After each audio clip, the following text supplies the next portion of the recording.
नमस्कार, स्वागत है आपका इंडिया न्यूज 28 में। आइए बात करते हैं झारखंड की कुछ खास खबरों की। धनबाद के मैथन डीवीसी से अनुकंपा के आधार पर नियोजन की मांग। धनबाद जिले के कुमार दुबी के नियोजक ने अनुकंपा पर नियोजन की मांग की। पिछले 20 वर्षों से अधिक समय से अनुकंपा पर नियोजन की मांग कर रहे डीवीसी मैथन के आश्रित अब आर पार की लड़ाई के मूड में हैं। उनकी जायज मांगों को नहीं माना जाता है तो डीवीसी मैथन प्रशासनिक भवन के समक्ष धरना प्रदर्शन करेंगे। जरूरत पड़ी तो भूख हड़ताल और अंत में कठोर रास्ता अपनाएंगे। ये बात आश्रित दीनानाथ राय व हरिद्वार भूया ने प्रेस वार्ता में कहा कि पैनल में नाम रहने के बावजूद डीवीसी लगातार टाल मटोल नीति अपना रही है। 1990 से अनुकंपा पर बहाली बंद की झूठी बात कहकर उन्हें टरकाया जा रहा है, जबकि लगातार अनुकंपा पर नियोजन लिया जा रहा है। ये डीवीसी मैथन प्रबंधन की मनमानी है। डीवीसी की दयनीय स्थिति का हवाला देकर 15 लाख मुआवजा देने की बात भी कही गई थी, उस पर भी कोई पहल नहीं हो रही है। मांगों को लेकर विद्युत मंत्रालय, पीएम, सीएम से लेकर हर जगह पत्र भेजा गया। सांसद धूलू महतो से मिलकर भी फरियाद की गई। उन्होंने पत्र के माध्यम से डीवीसी चेयरमैन को आश्रितों को नियोजन देने का आग्रह किया, लेकिन आश्वासन के सिवा कुछ नहीं मिला। बाध्य होकर उन्हें आंदोलन का रास्ता अपनाना पड़ेगा। निरसा संवाददाता लोकनाथ प्रसाद की रिपोर्ट। हम लोग की मांग है कि मैं हरिद्वार कुमार, हम सभी डीवीसी मैथन के आश्रित हैं। हम में से कई 20 वर्षों से या उससे अधिक समय से अनुकंपा के आधार पर रोजगार को परीक्षा कर रहे हैं, लेकिन डीवीसी मैथन अनुकंपा के आधारित नियोजन हम लोग को नहीं दे रहा है। तो इसीलिए डीवीसी का जो मनमानी चल रहा है वो मनमानी बहुत ही घटिया है। हम लोग बहुत पीड़ित हैं। हम लोग को नौकरी न देकर हमें कष्टदायक और बहुत पीड़ा हो रही है। हम लोग को परिवार का भरण पोषण बहुत असुविधा हो रही है।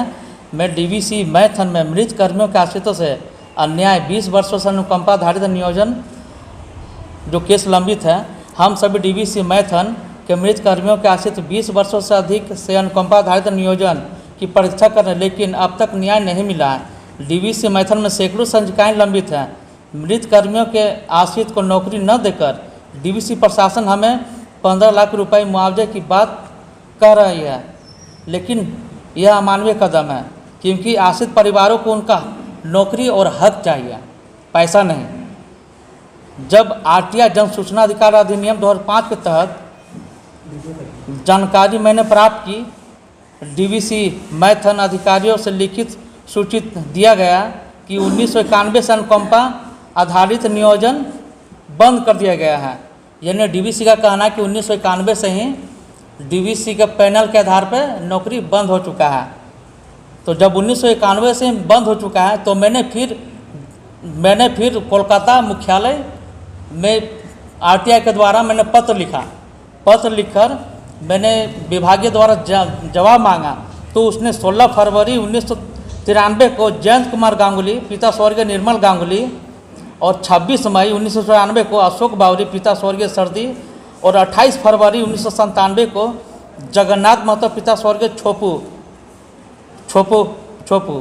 तो यानी हमें कहना है कि जब 1991 से विभागीय द्वारा ये नौकरी का अनुकंपा के आधार पर ये बंद कर चुका है विभाग द्वारा, तो फिर विभागीय हमें बोल रहा है लिखित तौर पे कि 16 फरवरी 1993 को जयंत गांगुली को 26 फरवरी 1994 को नौकरी दिया और 97 यानी 93, 94, 97 में फिर कैसे नौकरी हुआ? जब 91 से ही क्लोज है विभाग के द्वारा, तो 93, 94 और 97 में कैसे हुआ? किस आधार पे हुआ? तो इसीलिए ये डीवीसी हम लोग को बरगलाकर गुमराह करने का प्रयास कर रहा है, लेकिन हम लोग भी इनकी कड़ा निंदा करते हैं कि हमें इस तरह का जवाब मिला। इससे हम बहुत असंतुष्ट हैं। यानी डीवीसी मैथन द्वारा जो बयान हमें दिया गया, जो हमको एविडेंस दिया गया, वह झूठा और भ्रामक है। हमें किसी माननीय श्री ढुल्लू महतो जी से मुलाकात की, उन्होंने मामले की गंभीरता से डीवीसी मुख्यालय को पत्र लिखा और चेयरमैन से वार्ता भी की, लेकिन अब तक आश्वासन नहीं मिला। इसलिए हम सभी आश्रित पीड़ितों की मांग है कि मृत कर्मियों के आश्रितों को तुरंत अनुकंपा के आधार पर नियोजन दिया जाए और डीवीसी के अधिकारियों को भ्रामक, झूठी और अफवाह जो फैलाएं इस तरह का, उन पर कड़ी से कड़ी मैं निंदा करता हूं और कार्रवाई भी की जाए। और सर्वप्रथम मैं लोकतंत्र के चौथे स्तंभ यानी मीडिया को धन्यवाद देना चाहूँगा कि आपने हमारे इस ज्वलंत मुद्दे पे समय दिया और हमारी मांगों को आगे रखने का आश्वासन और भरोसा दिया। इसके लिए मैं आपका तहे दिल से शुक्रिया करता हूँ। विषय वस्तु ये है कि दामोदर वैली कॉरपोरेशन जो एक सरकारी अनुशासिक अंग है और यहाँ मैथन में बिजली उत्पादन का कार्य करती है। इसमें हमारे जैसे सैकड़ों लोग हैं जिनके पिता अपना खून पसीना देकर इस डीवीसी में कार्यरत थे और नौकरी के समय उनका किसी तरह से एक्सीडेंट हो जाना, बीमार हो जाना, किसी तरह से उनकी मौत हो गई। उस मौत के बाद उनके आश्रित आज तक 20-25 सालों से लगातार संघर्ष कर रहे हैं, लेकिन डीवीसी के उच्च अधिकारियों के कानों में न जू रेंग रही है, न उनको कोई भी संवेदना है। हम लोग यही बात को कहने आए हैं कि आज डीवीसी के तरफ से जिस तरह से मनमाने ढंग से हम लोग को ट्रीट किया जा रहा है, ये असंवैधानिक पूर्ण है और लोकतांत्रिक है।